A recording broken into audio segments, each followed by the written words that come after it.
त्या हायवेला सुधार यांच्यामध्ये करण्यासाठी चांगलं करण्यासाठी त्यांनी प्रयत्न केले ते आता देखील त्यांचे प्रयत्न चालू आहेत. आणि उदाहरण नागरिक म्हणून सध्याच्या घडीला रायगड जिल्ह्यामध्ये त्यांचं मुलं काय ते चैतन्य उत्तम पाटील आणि त्यांच्या पूर्ण टीमसोबत आज या ठिकाणी आपण आलेलो आहोत. तर आजचं जे आंदोलन आहे त्या आंदोलनाच्या माध्यमातून प्रशासनाकडे आपली काय मागणी असतात?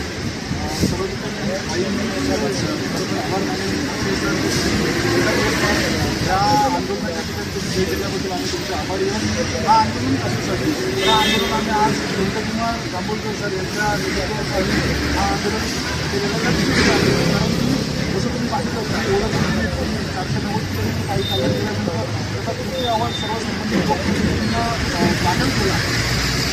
काही ठिकाणी हार्ड कॉपी दिली, काही ठिकाणी सॉफ्ट कॉपी दिली आणि त्याच्या माध्यमातून सातत्याने त्यांच्यापर्यंत विषय मांडण्याचा प्रयत्न केला की सर रस्त्याची जी नवीन बनवणारी व्यवस्था त्याची गुणवत्ता काय ते तुम्ही बघा, त्याच्यामध्ये असणाऱ्या त्रुटी सुधारा काही कोकण वाचतील. आतापर्यंत हा महामार्ग बनत असताना अजूनही बनतोयच, पण बनत असताना हजारोंच्या संख्येने अपघात झाले, हजारोंच्या संख्येने लोक मृत्युमुखी पडले. त्यांना न्याय देईल कोण, त्यांना न्याय देईल कोण. अजूनही आपण बघू शकतो की स्वराज्य जे सध्याचे सार्वजनिक बांधकाम मंत्री त्यांनी सांगितलं की हा रस्ता अजून मुंबई गोवा महामार्ग पूर्ण होण्यासाठी किंवा 1 ते 2 वर्ष लागतील.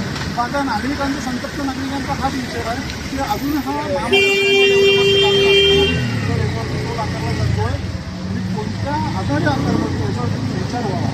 तर याच टोलच्या संबंधित काही लोकांमध्ये संभ्रम आहे की बरेच आंदोलनं झाली, उपोषणं झाली, तर काही त्यांना वाटलं की 20 किलोमीटरच्या रेडियसमध्ये असणाऱ्या लोकांना टोलमाफी वगैरे तो तुमचा कोड गैरसमज आहे. टोलमाफी तुम्हाला अशीच मिळणार नाही आहे. त्याच्या ऑफिशियल गॅझेटनुसार जरी तुमचं 50 मीटर किंवा 100 मीटरवरती जरी घर असेल तरी त्यांना हा टोल द्यावा लागेल असं शासनाचा अधिनियम GR आहे आणि त्याच्या अनुषंगानेच ते कार्य होणार आहे. ते एका दोघांसाठी होणार नाही आणि हे कुठेतरी थांबावं. याच्यामधला जो गैरसमज असतो तो दूर व्हावा. आणि मग त्याची सत्य परिस्थिती काय, आज चिखलदऱ्यांनी आपण असताना रस्त्यावरती का टोल द्यावा, त्यासोबत रस्त्याचा का टोल द्यावा हा प्रश्न भासतो. मग विनंती करून देखील लोकप्रत्येक, कारण की हा विचार आमच्या सर्वसामान्यांच्या मागण्याने तो बोलण्याने हा प्रश्न नाही. त्याला धोरणात्मक निर्णयाची गरज आहे. आम्ही धोरणात्मक कोण करू शकतो तर आपले सर्व संबंधित जनतेचे लोकप्रतिनिधी, जे लोकसेवक स्वघोषित आहेत किंवा जनतेने निवडून दिलेले लोकप्रतिनिधी आहेत, जर त्यांनी मनावर घेतलं आणि त्याच्यावरती धोरणात्मक विचार केला तर तो अधिवेशनामध्ये मुद्दा मांडल्यानंतर, संसदेमध्ये मुद्दा मांडल्यानंतर त्याचा पाठपुरावा केल्यानंतर नक्की त्याच्यावरती कार्य चांगल्या पद्धतीने होईल आणि कोकणकरांना खऱ्या अर्थाने न्याय मिळेल. तर विनंती केल्यानंतर पण होत. त्यामुळे आम्ही सर्व म्हणजे सामाजिक विषय लावून धरणारे पक्ष असताना आम्ही नागरिक काय करू शकतो तर आंदोलन उपोषणाच्या माध्यमातून त्यांना हा विषय त्यांच्यापर्यंत पोहोचू शकतो. विविध माध्यमातून पोहोचवला. मग आता आम्ही काय करतो, हा पुस्तक घेऊन उभे राहिलो की लोकप्रतिनिधींनो कृपया हा विषय तुम्ही अधिवेशनामध्ये मांडा. जे लोक इथे उपस्थित राहिले मग करावं काय. बऱ्याच जणांना प्रश्न पडतो की आम्हाला पण टोलमाफी झाली पाहिजे, पण ते घरी बसून माफी तुम्हाला काय नाही आहे.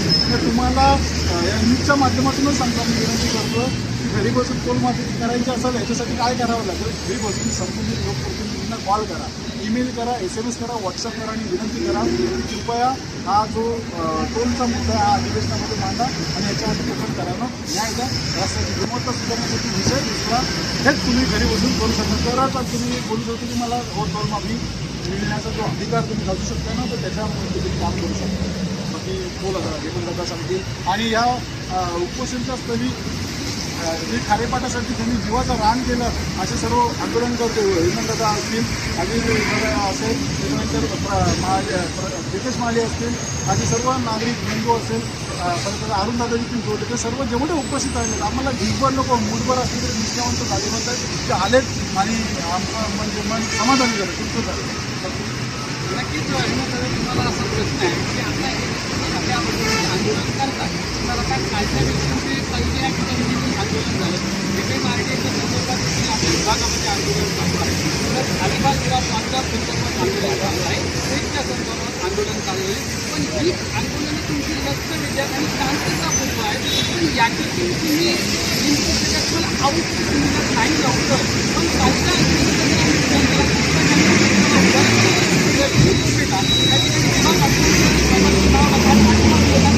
त्यांच्याकडे लक्ष दिलं जात नाही. एखादं मुख्य आंदोलन तर पटकन लक्ष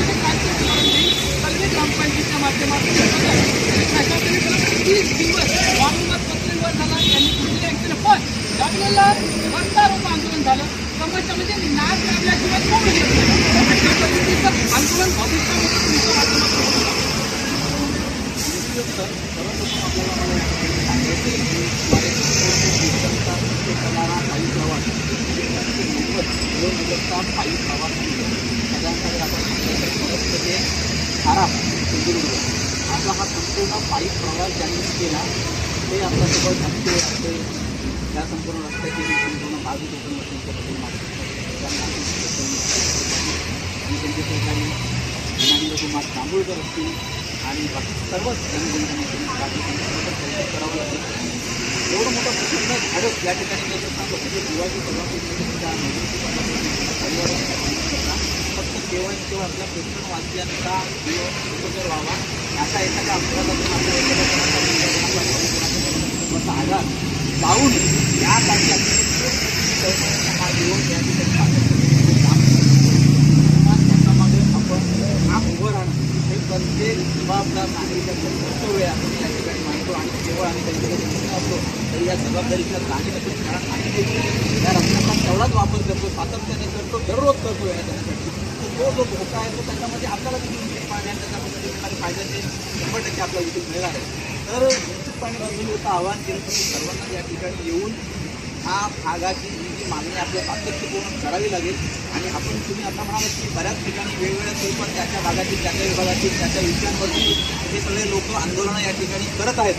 तर येणाऱ्या काळात त्याचा काही उद्रेक होईल का पण त्याचा उद्रेक होईल पण तो होऊ नये म्हणून या सर्व प्रकारना मान्यता आम्ही करतो आहे. आणि चैतन्य सांगितलं की आपण काय करतो फक्त जे लोकप्रतिनिधी आहेत शेवटी बघा गॅजेट असतील कायदे बनवण्यातील कायद्यांमध्ये दुरुस्ती असतील नियमांच्या अंमलबजावणी हे करण्याचं काम हे आपल्या संसदीय पटलावर होत असेल म्हणजे राज्यामध्ये असेल तर राष्ट्रीय विधिमंडळात असेल केंद्र लेवलच्या पद्धती असेल तर केंद्रामध्ये संसदेमध्ये या कायदे होत असतात. आणि मग त्यांचा उल्लेख केला की गल्लीपासून ते दिल्लीपर्यंत सगळ्यांना डॉक्युमेंटेड अगदी त्या कामाच्या झिरो ब्लॅकबोर्ड दिला छोट्यातल्या छोट्या भेगा असतील कुठे डिवायडर नसतील कुठे काय माहितीचा असा हा अहवाल अधिकारी कुठलाही मंत्री विभाग नाही की त्यांच्यापर्यंत हा अगदी एक तिथला पॉट मिसिंग होईल असा अहवाल दिलेला नाही आहे. एवढं होऊन पण जर कार्यवाही होत नसेल तर हे खऱ्या आपण आपल्या लोकप्रतिनिधींचं अपयश आहे हे मानावं लागेल. आणि जसं त्यांनी आवाहन केलं प्रत्येकाने आपल्याला जर खरोखरच व्यक्तिगतरित्या जर या ठिकाणी येऊन जर आपल्याला सहकार्य करता येईल तर मोबाईलच्या माध्यमातून निश्चितच किंमत आपल्याला दाखवावी लागेल. कायद्याने जर आपल्याला संविधानाने आपल्याला जर मतदानाचा अधिकार दिलेला आहे तर त्याच्याबद्दल आपली काहीतरी एकापेक्षा जबाबदार नागरिकांना कर्तव्य देखील आहे. लोकप्रतिनिधीमध्ये कोणी असो त्यांनी या ठिकाणी काम करणं फार गरजेचं आहे. दुसरा अतिशय महत्त्वाचा पद्धती मी या ठिकाणी मांडला की आज हिंदवाडीच्या माध्यमातून असेल महिन्याचा प्रोजेक्ट असेल दिवा पाटील साहेबांच्या इंजिनिअरचा असेल विमानतळाचा प्रश्न हा दिवा पाटील साहेबांच्या नावाचा प्रश्न नाही आहे तो आपल्या आधुनिक समाजाच्या अस्तित्वाचा प्रश्न आहे. मुळात त्याकडे आपण लक्ष दिलं पाहिजे. त्याच्यामुळे दिवा पाटील हे फक्त एक प्रतीक आहे त्या आंदोलनाचं. तो आंदोलन तुमच्या माझ्या सर्वांच्या अस्तित्वासाठी आपली ओळख त्या ठिकाणी जीवन त्यासाठी आपल्याला यासाठी घ्यावं लागेल.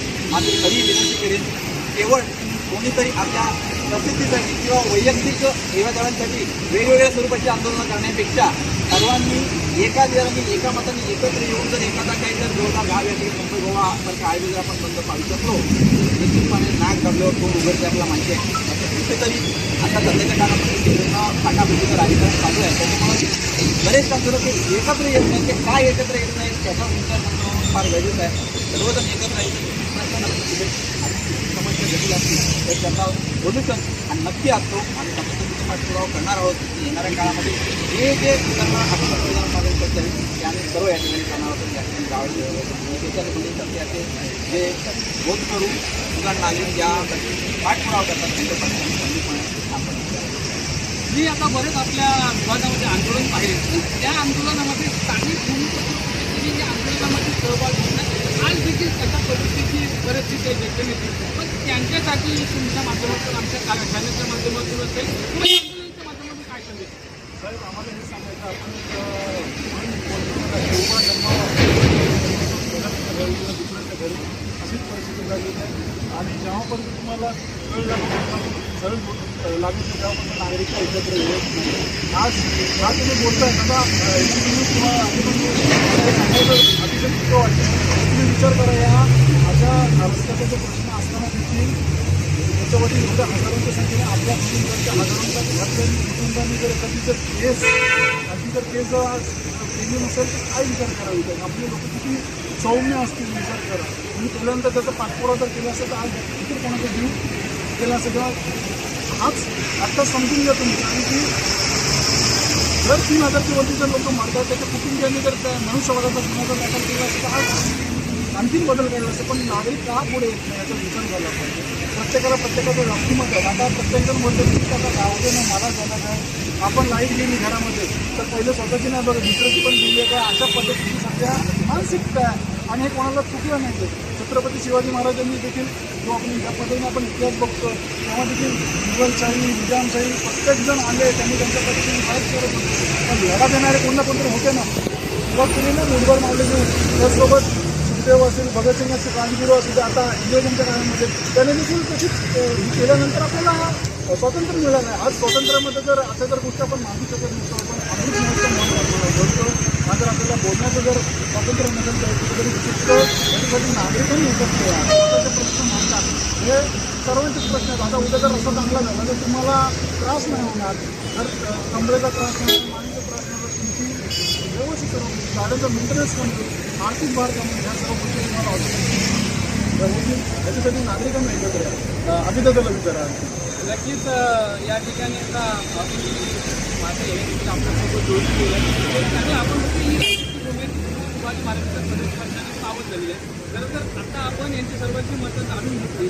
असं म्हणतात की प्रतिपक्षांचे वर्गीस किंवा सहज मृत्यूचा मुद्रा भद्राय राजते. प्रतिपदेचा चंद्र जसा कलेकलेने वाढत जातो ना तसं या आंदोलकांना देखील वाटतोय की हा जो आंदोलनाचा जो चंद्र आहे ना तो कलेकलेमध्ये वाढत जाईल आणि एक मोठं उग्र आंदोलन आहे. त्याच्यातून नक्कीच आउटपुट दिलं कारण इथून आता सध्या इनपुट दिलं जातो आहे पण म्हणावा तसा प्रतिसाद नाही. पण त्यांनी आता या आमच्या चॅनलच्या माध्यमातून या आंदोलनाच्या माध्यमातून येथे स्थानिक भूमिपुत्रांना आव्हान केलेलं आहे की ही जी समस्या आहे ती तुमची आमची सर्वांची आहे. त्याच्यामुळे त्याच्यामध्ये या आंदोलनामध्ये भाग घेऊन आपल्याला न्याय कसा मिळेल याच्यासाठी लढलं पाहिजे असं नक्कीच चैतन्य जे असतील आम्ही आपल्या मनोगतामध्ये व्यक्त केलं. आता त्यांनी आपल्याशी बोलताना व्यक्त केलं. आता अभि मात्रे आहे त्यांना देखील तुम्ही आंदोलनाकडे कसं पाहता आणि प्रशासनाकडे तुमची काय मागणी होती?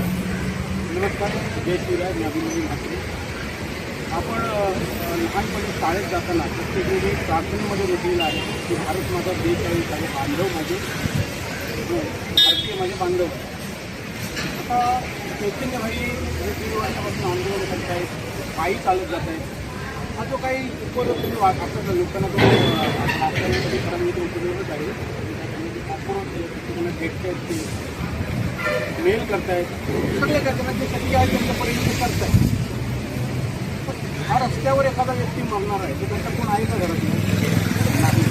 आपण प्रत्येकाने समजायला पाहिजे त्या गोष्टीप्रमाणे तो त्यांचा बांधव आहे आणि आपण त्यांचे बांधव म्हणून हा रस्त्यावर मरणारा आपलाच कोणतरी नागरिक आहे म्हणून आपण रस्त्यासाठी या आंदोलनामध्ये सहभागी झालो. मला साहेबांनी प्रश्न विचारलं की हा आंदोलन माझ्या दृष्टीने आंदोलन केले 15 दिवस माझे बंधू यांचे आहेत आंदोलनामध्ये आम्ही आंदोलन केलेलं आहे. आणि बऱ्याच लोकांनी सांगितलं होतं की हे आंदोलनासाठी स्वतःला उमटी घेऊन वगैरे स्वतःला तुम्हाला साध्य होणार नाही. परंतु आम्ही पहिले 7 दिवस आणि 8 दिवस 15 दिवसाचं आंदोलन सुरू केलं आणि खालीपण प्रकारच्या शेतीच्या सिंचनासाठी जे पाणी आहे ते आम्ही देखून आणलं त्यासाठी 167 कोटी रुपये निधी आम्ही मंजूर केला. पहिला टप्पा 144 कोटीचा सुरू आहे आणि दुसऱ्या टप्प्याची मी तुम्हाला माहिती देतो 74 कोटीच्या एका काळामध्ये काम सुरू होणार आहे. आंदोलन केल्यानंतर नक्कीच त्याची दखल घेतली जाते परंतु सरकार प्रशासन शासन आपल्याकडे शासन किंवा कुठल्या लेवलचं आहे ते आपण तसंच काम आहोत का 100% आपण झालो आहोत. आपण चैतन्य यांचं पाहूया. 1.5 वर्षापासून ते हा मुद्द्यावर भांडत आहे. आज आणि उद्या नक्कीच ते यशस्वी होतील. पण कधी होतील त्यांच्यासोबत आपण आपली सेवा आज कोकणचं आंदोलन आहे. आज 18 आहे त्यांनी दुसऱ्या दिवसापासून पाणी सोडलेलं आहे परंतु त्यांच्यासाठी तिथं बी टीम तयार आहे. कारण इथं श्रेयवत चालतं. मी जिंकतोय माझ्या आंदोलनातून मला श्रेय मिळेल असं बऱ्याच लोकांना वाटते म्हणून ते आंदोलन चिरडण्यासाठी नाण्यायुक्त केल्या जातात. आमच्या आंदोलनामध्ये तसंच केलं होतं. 20-25 वर्षापूर्वी आमच्या सिंचनाचं पाणी काढण्याचं पाणी आम्हाला घेणार होतं ते थांबवलं. का थांबवलं कसं थांबवलं त्याचं सगळं पत्र आमच्या पेपर आमच्याकडे आधी होतं. त्याच्यावर आम्ही जवळजवळ माहिती काढल्याकडून मला किंवा इतर ठिकाणी मला पूर्ण माहिती काढली जवळजवळ 1.5 वर्ष. त्याच्यानंतर ते आंदोलन केलं. त्याच्यानंतर पुन्हा 1-1.5 वर्ष त्याचा पाठपुरावा केला ना आज ते काम सुरू आहे. परिस्थिती अशी आहे की जेव्हा आपण आंदोलन करतो ते आंदोलन होऊ नये याच्यातूनही कुणाचा तरी फायदा असतो. पण आंदोलन करताना फायदा हेच असतं, एक मानसिक समाधान असतं. काय समाधान असतं तर मी जे करतोय आंदोलन ते यशस्वी व्हावं आणि माझ्या समाज बांधवांना, माझ्या नागरिकांना, माझ्या ह्या रहिवाशांना, येथील शेतकऱ्यांना, इथे जे 2 पैसे कमवतात गाडीचा व्यवसाय करून त्यांना त्याच्यातून काहीतरी सुख मिळावे आणि हा रस्त्यावरचा प्रवास आनंददायी व्हावा. प्रत्येकजण आपल्या आपल्या घरी सुखरूप पोचावा हाच त्यांचा उद्देश. त्यांना त्याच्यामधून काही नाव कमवायचं नाही आहे किंवा त्याच्यातून त्यांना कुठल्या पक्षामध्ये प्रवेश करायचा नाही किंवा काहीतरी त्याच्यातून त्यांना अवगत करायचं नाही. त्यांचा फक्त काम एकच आहे, आमच्याकडे तुम्ही टोल घेताय तर आम्हाला सुविधा द्या. आज गोरगरीब एखादी टॅक्सी चालवतो, रस्त्यात खड्ड्यात टॅक्सी आपटते, त्याला जिम्मेदार कोण आहे? टोल भरायचं, टॅक्सी आपटायची, त्याचं काम करायचं, कुठून पैसा आणणार? आज आपण पाहतोय नोकरी नाही, कामं नाहीत, कुठून तरी 2 पैसे कमवून प्रत्येक परीने गाडी चालवतोय. आज इथे काय टोल वाढले, प्रवास तुमचा वाढतोय, प्रवास खर्च वाढतोय, सर्वसामान्य नागरिकांना त्याचा भूदंड सोसावा लागतो. म्हणजे एखाद्या मोठ्या श्रीमंत लोकांकडे गाड्या आहेत, त्या गाड्या घेतात ते टोल भरू शकतात असं नाही. उद्या एखादी मला मुंबईला जायचं प्रायव्हेट जाते, टोल वाढले म्हणजे मला त्याला ते भाड्यामध्ये वाढ करून द्यायचं. एकंदरीत अशी आंदोलन जेव्हा कोण करतो आणि स्वतःला आत्मक्लेश करून घेतो तर तो व्यक्ती फक्त सरकारचंच लक्ष वेधत नाही तर सर्व नागरिकांना पण तो सांगू इच्छितोय की तुम्ही सुद्धा आमच्या सोबत राहा. आणि जर आपण सोबत राहू तर आज आणि उद्या नक्कीच आपण आंदोलनामध्ये यशस्वी होऊ. आपण महात्मा गांधींनी सुद्धा अनेक आंदोलन केली, भगतसिंगांनी आंदोलन केले आणि आज आपण एक स्वातंत्र्य भारतामध्ये राहतो. हे त्यांचं फळ आहे. प्रचंड त्यांनी प्रचंड हाला माघार घेतली नाही किंवा आपल्या जो विश्वास होता त्या विश्वासापासून ते विचलित झाले नाही. म्हणून मी सांगतो त्या एखाद्या आमच्यासाठी तरुण मुलं किंवा कदाचित आम्हालाही आंदोलनामध्ये काही ज्ञान नसेल, मला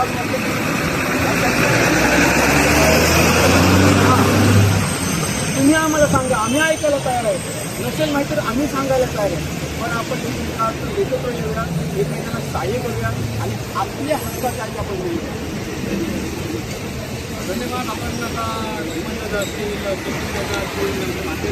संवाद साधला. खरं तर त्यांचं एवढंच अठ्ठा असा आहे की हा रस्ता चांगला व्हावा आणि चांगली सुविधा मिळावी. कारण कुठेतरी मारणारा कोणाचा तरी भाऊ आहे, कोणाचा तरी पती आहे आणि हे भाऊक असताना आपण सर्वांनी याच्यामध्ये पाठीमाग कदाचित हा नंबर पुढचा तुमचा नसावा या दृष्टिकोनातून हे मोठं आंदोलन आता मी मोठंच म्हणेन. कारण अगदी मोठं स्वप्न पाहिल्यानंतर ते विश्व देखील निर्माण करता येतं असं यांनी सर्वांनी स्वप्न पाहिले तर नक्कीच त्यांच्या प्रयत्नांना यश मिळेल. कॅमेरामॅन रोशनसोबत मी अक्षय पाटील, कारवाडा, मंदिर.